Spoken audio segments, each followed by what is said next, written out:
Est-ce que tu savais que l'école a été créée pour te rendre pauvre?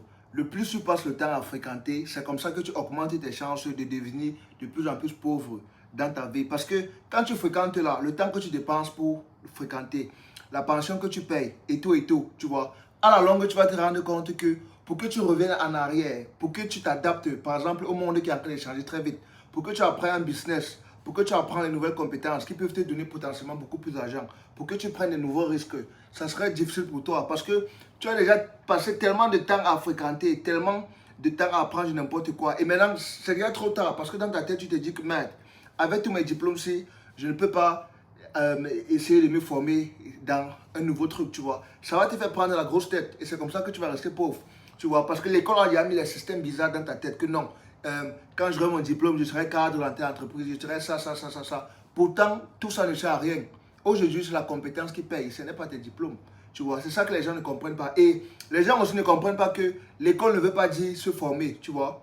Si tu veux réussir dans la vie aujourd'hui, tu dois avoir une compétence. Et la compétence, on ne trouve pas ça à l'école. La compétence, on trouve ça avec la pratique, en se formant, en cherchant la connaissance, tu vois. La connaissance n'est pas forcément à l'école, tu vois. Ce qu'on apprend à l'école, là, c'est complètement différent. Ok? Pour voir quelqu'un de compétent, c'est quelqu'un qui fait des recherches, quelqu'un qui apprend en ligne. À YouTube, même, il a plus de connaissances qu'à l'école, tu vois. YouTube, même, c'est la meilleure école. Tu vois, YouTube est beaucoup mieux qu'à l'école. Parce qu'à YouTube, tu vas trouver les gens plus compétents. Ok, ce qu'on t'enseigne en classe là, c'est du bullshit.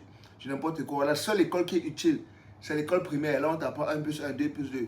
Le reste des mathématiques bizarres en secondaire, en montant, tout ça, c'est du n'importe quoi. Donc, le conseil que moi j'ai pour toi aujourd'hui, si tu es un jeune, tu vois, qui regarde cette vidéo, c'est donc, parce que demain, on lance la fête de la jeunesse. Si tu regardes cette vidéo, quand tu as le bac, laisse l'école. Oublie l'école complètement. Cherche à te former plutôt. Cherche quelque chose pour te former. Donc, arrêter l'école ne veut pas dire ne pas te cultiver. C'est ça que les gens ne comprennent pas. Quand on dit aux gens que non, arrêtez l'école, les gens se disent que ah, ça veut dire que je ne vais plus rien apprendre. Non. Arrêter l'école ne veut pas dire ne pas se former. Tu vois. Je prends un peu l'exemple sur moi. Tous les mathématiques que j'ai appris à l'école, toute la chimie, biologie, ça ne me sert à rien aujourd'hui. Mais pourtant, les petites choses que j'apprenais à côté, montage photo, montage vidéo, aujourd'hui, ça m'aide toujours. Tu vois, aujourd'hui, ça m'aide. Donc, c'est pour te dire que c'est les compétences qui donnent l'argent. Même si tu me mets dans ta tête tout ce que tu connais dans la vie, tous les artistes, disons par exemple un musicien, un footballeur, quand tu penses à eux, est-ce que tu penses au diplôme qu'ils ont? Tu ne penses pas, tu penses à les compétences. Quand si je te dis Mbappé, Messi, tu vas penser qu'il joue bien au ballon. Si je te donne le nom Usain Bolt, tu vas penser que c'est un gars qui court vite. Si je te donne le nom d'un musicien, tu vas penser que oui, le gars là chante bien. Tu ne vas jamais penser dans ta vie que non, il a combien de diplômes. Même Elon Musk que tu vois là, si je t'appelle